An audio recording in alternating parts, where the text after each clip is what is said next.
ও গরর মালিকর খাদ্যনালী ছিঁড়ি গেছে। আমরা খবর পাইয়ে আইছি। আমরা এই এলাকাত প্রায় সময় শুটিং করি, আমরা অফিসের কিনারও এই এলাকাটা, তো ওখানেও আমরা আইছি একটা হেল্পিং করে ভিডিও বানাইবার লাগে। এখানে আইয়া যখন শুনছি যে তাইনও রুজি করেন পরিবার চালাইবার লাগে, তার গড় দেখতরা টিন মারা, টিন সব জঙ্গারে খাই লিছে, উপরে যেগুন টিনগুলো জঙ্গারে খাই লিছে, সাইডের কোনো জঙ্গারে খাই লিছে। এর মতলব হইল গিয়া মেঘ দিলে পানি ফলে গড়ের ভিতরে, আর তাইন রুজু করিয়া আনি তার পরিবার চালাইয়া যায়। আর এখন তাইন পুরা আট খাইল। চলেন টানটা দেখি আপনাদের দেখাই। ও যে দাদা দেখতেন আমার দ্বারা হত ন, তান ফেটো অপারেশন নিশ্চয় দেখতেন আপনাদের ভিডিওত।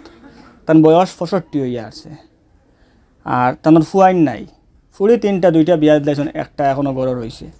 তো এখন যে অবস্থা তাই আসেন, এই যে অপারেশন করিয়া আইসেন, ডাক্তারে এখন কইছে আরও প্রচুর টাকা লাগে বাদ বাকি কাজ চালাইয়া যাইতে।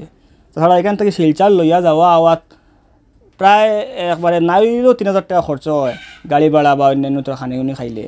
আর আমাদের এখানেও গিয়ালে ঔষধ খরচ আছে, বা এখানের আরও নানান খরচ আছে।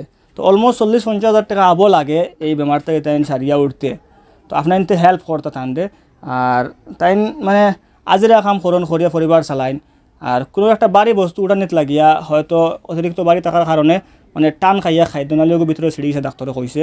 তো ইমিডিয়েট টানটে লইয়া দেওয়া হয়েছে লোকাল হসপিটালত, ওইখান থেকে তান্তে রেফার করিমুনি দেওয়া হয়েছে। করিমুনি থেকে শিলচার গেলে কইছে অপারেশন করার লাগি।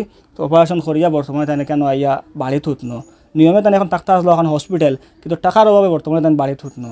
তো আপনার অতি সত্তর সহযোগিতা করেন, কারণ একজন ফ্যামিলির চালক যেন পরিবার চালাইয়া লইয়া যায় তাইন গরু আট খাইল, মানে পুরা ফ্যামিলি আট খাইল।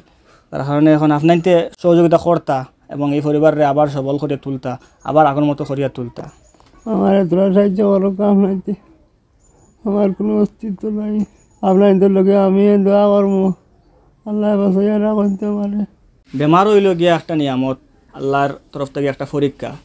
কিন্তু কোনো কোনো সময় বেমারও মানুষরে অনেক কষ্ট দেয়, এটা নিয়ামত হইলেও শুক্রিয়া আদায় করা সম্ভব হয় না। আর এই পরীক্ষা ফাঁস করা অনেক কঠিন হয়ে যায় আমরার লাগে। আর যখনও ইলা গরিব পরিবারের কোনো মানুষ অসুস্থ হইন, তখন তার লাগে আরও বেশ মুসিবত হয়ে দাঁড়ায়। কিছু সবল পরিবারের কেউ অসুস্থ হইলে তার লাগে কোনো অসুবিধা পড়ে, তারা ইমিডিয়েট চিকিৎসা করেন, হসপিটাল লইয়া যান, যাতে করা লাগে করতে পারেন। কিন্তু এরকম গরিব পরিবারের কেউ অসুস্থ হওয়ার পরে অনেক প্রবলেম পড়েন, অনেক মুসিবতে পড়েন। আমরা বরাক কন্ট্রোল জার্নিত অনেক বেমারি অকল দেখছি, আমরা অফিসও লইয়া এই জাত আমরা গেছি, অনেক জাত বেমারি অকল দেখছি।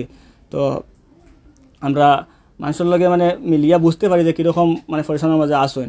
আপনি এতে ভিডিওত দেখুন জানি না কতক্ষণ ফিল করতে পারেন, কিন্তু আমরা স্পটও গিয়া মানুষের লগে মিলি তো আমরা ফিল করতাম পারে। কিন্তু এরকম সামর্থ্য থাকে না যে আমরা একলা কিছু করার, যার কারণে আপনি তো সহযোগিতা লই।